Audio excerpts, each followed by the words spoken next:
Hello there, I'm 3 and I'd like to introduce you to a new way of living in cities. Let's call it adaptable high-rise living. The human population is growing rapidly in cities and it only makes sense to go vertical. However, our current approach to high-rise living is very rigid. The developer decides what you need, a loft, 2 to 3 bedroom apartment, that's it.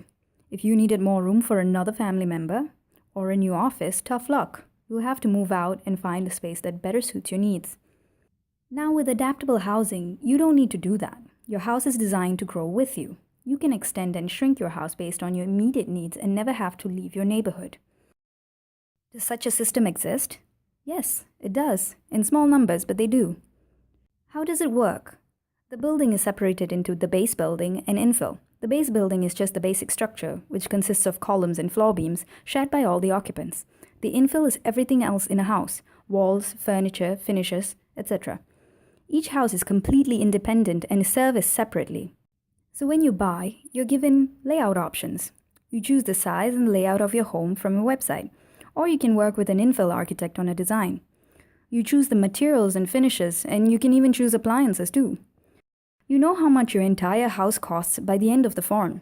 Typically, the infill costs the price of your car, minus the Malaysian car tax.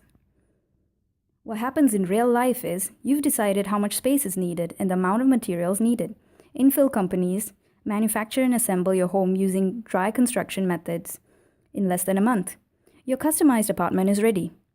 You may also change the layout, size of your home at any time with the help of specialists. Why is this better? Because you can tailor your house to your needs and, more importantly, to your wallet. So then, if this exists, why isn't it popular? Because it requires a change in mindset. People were not ready for a flexible house when the idea was first introduced in the early 1960s. However, we are more accepting of change and growth as a society now. Maybe the masses would be accepting of such an approach and the developers haven't caught on to it yet. Number 2, well, the developers will not finance a project based on a hunch. You need an overwhelming response from buyers to move in this direction. After all, it takes a lot of coordination and changes in the entire approach to housing. And number 3, it also requires new guidelines and regulations. That means developers must work with a housing development agency to create new guidelines for these buildings. That's a lot of time and effort.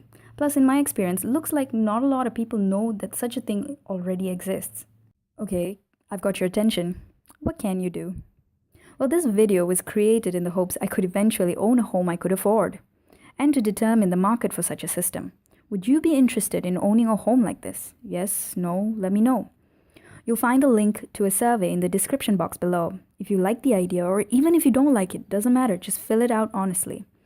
And if you like the ideas presented in this video, pass it on, get people talking about it. Create a demand for it and supply will follow suit. If you're an architect and you're interested in the system I'm talking about, then Google or get the book Residential Open Building by Stephen Kendall. It's really the Bible of open building. Now, thank you very much for listening, and please don't forget to fill out the survey at the end.